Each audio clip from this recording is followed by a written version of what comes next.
Феноменален, изключителен, невероятен. Това са само част от думите, с които може да се опише футболния гений Лионел Меси.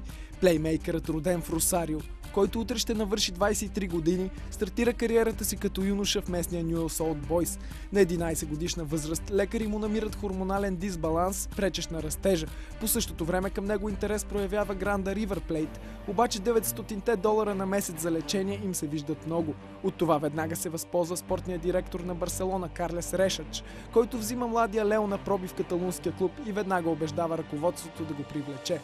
За мъжкия отбор на Барса Меси дебютира на 16 октомври 2004 срещу Еспаньол и става най-младият играч в историята на Примера Дивисион на 17 години и 114 дни, а на 1 май 2005 става и най-младия голмайстор в първенството, когато се разписва срещу Албасете.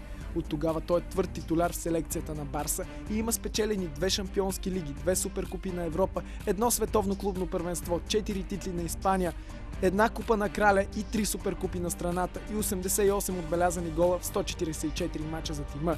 Лео печели златната топка и наградата за най-добър играч на FIFA за миналата година.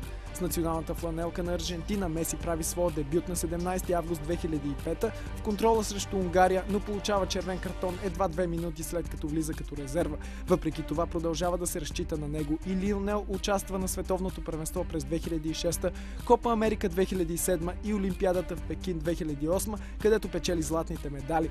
За селекцията на галчиците има реализирани 13 гола в 48 мача и безспорно се надява мечтата му да се сбъдне на този мундиал, а тя не е тайна – световна титла.